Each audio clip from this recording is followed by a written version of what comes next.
suis Stanley Massali, réalisateur, designer, photographe, vidéographe. Je vais vous parler un peu de ma vie en 3 couleurs. Qu'est-ce qui m'a poussé à embrasser cette carrière? J'ai été, je peux dire, influencé positivement par une de mes sœurs. Elle travaille à l'RTNC. C'est par là qu'est m'est venue cette impulsion. En dehors de ça, j'aimais beaucoup la vidéo. J'ai voulu m'exprimer à travers la vidéo. J'ai voulu m'exprimer à travers la photographie.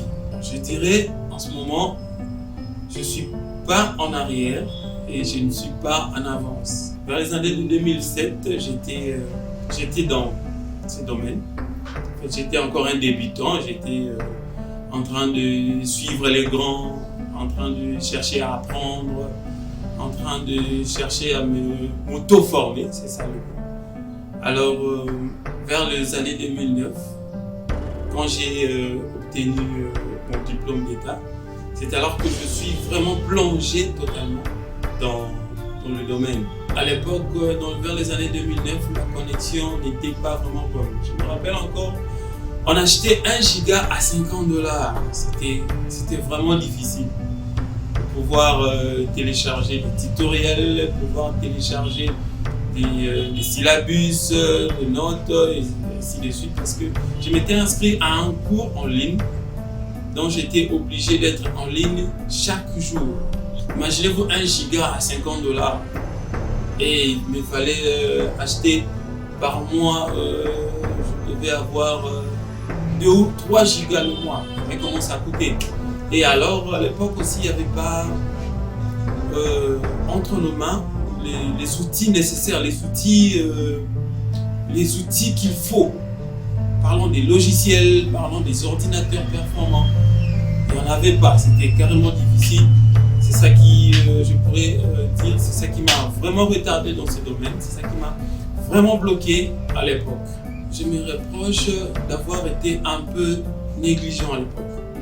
À l'époque, le domaine n'était pas vraiment considéré. Vous trouvez peut-être un monsieur qui s'y connaît bien.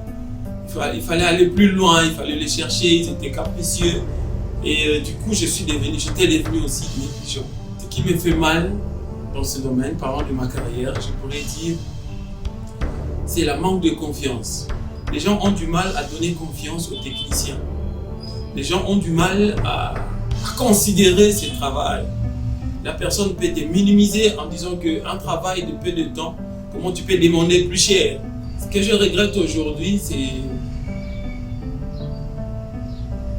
de ne pas avoir poussé encore mes limites un peu plus loin. C'est un peu ça le plus grand regret que j'ai. L'accessibilité à la bonne technologie, l'accessibilité aux équipements professionnels. C'est ça qui me fait encore beaucoup plus mal que je regrette aujourd'hui. Aujourd'hui, je suis content de ce que je suis parce que à mon niveau, il y a beaucoup qui cherchent à arriver. Parce que à mon niveau, ce que j'arrive à faire déjà, c'est pas petit, c'est déjà grand. Et je suis encore content de moi. Je suis encore content de moi ce que je suis aujourd'hui. C'est parce que il y a tant de choses qui étaient difficiles à réaliser pour moi. Maintenant, je peux dire que c'est un peu plus facile qu'avant. Vraiment, je suis content de ce que je suis aujourd'hui parce que c'est un fruit des grands efforts, c'est un fruit des persévérances, c'est un fruit des patiences surtout, et la persévérance aussi. Donc, en gros, je suis content de ce que je suis parce que j'ai fait aussi énormément des efforts pour en arriver là. Ce qui me motivait encore beaucoup plus dans ma période rouge, je peux dire, à l'époque, je me voyais petit. À l'époque, je me voyais moindre. Quand j'admirais les grands, quand je prenais le temps de contempler le travail des autres, je me demandais, est-ce que moi aussi je pourrais arriver à réaliser ce genre de travail? Ce qui m'a encore beaucoup plus motivé était que, au moment où je me voyais petit, il y avait de ces gens-là, de ces jeunes gens, qui s'approchaient vers moi, qui demandaient conseil, qui demandaient une formation, qui demandaient à devenir comme moi. Je peux dire, c'est ça ma source de motivation. Ma grandeur, je le vois dans ces jeunes gens dont j'ai pu transmettre la connaissance. Ma grandeur, je le vois dans ces jeunes qui hier m'ont demandé conseil et aujourd'hui, ils sont à mesure de faire ce que je fais et encore plus, même au-delà. C'est dans ça que je me sens grand. Quand je vois ces jeunes gens, ces petits frères, ces jeunes frères qui font ce travail avec amour, que j'ai pu apporter une aide, j'ai pu apporter, qui a contribué à leur propulsion, qui a contribué à devenir ce qu'ils sont aujourd'hui. Je peux dire c'est ça ma grandeur. Le plus grand secret, c'est la passion. C'est aussi ça, c'est aussi l'une des sources de motivation aussi. Mais c'est aussi le plus grand secret de ce domaine, la passion. Quand tu es passionné, tu peux franchir des montagnes, tu peux soulever, déplacer des montagnes, tu peux faire des choses que beaucoup seront étonnés. Vous voyez, ça arrive aussi des moments où tu doutes de tout, où le doute prend place en toi. Tu te doutes même de toi, tu te sous-estimes même.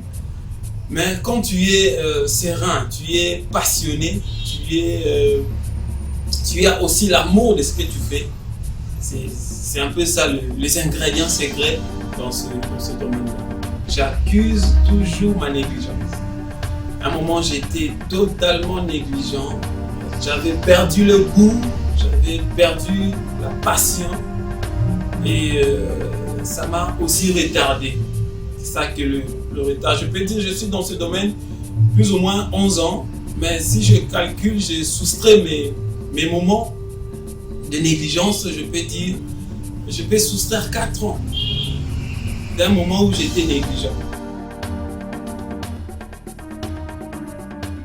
Ok. S'il faut que je change une chose dans ma vie future, je parlerai toujours de cette négligence.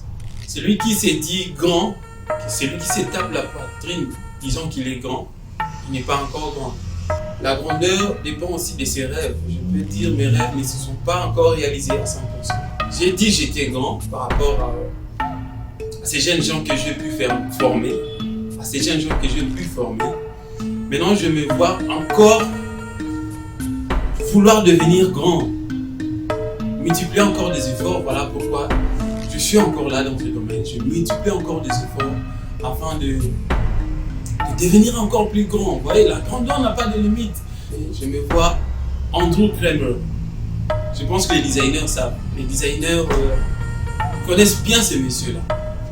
Je peux dire, si je dis que c'est un dieu, j'exagère un peu, mais c'est un grand.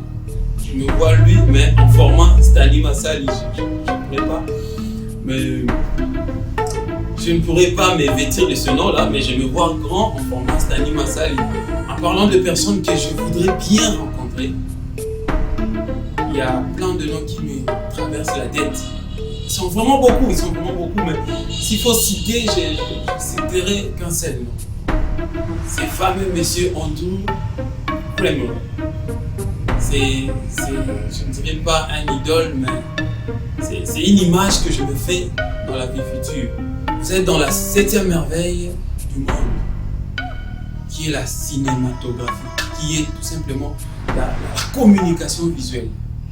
Ce que vous faites là, ne vous voyez pas moindre. Vous avez embrassé une carrière vraiment énorme.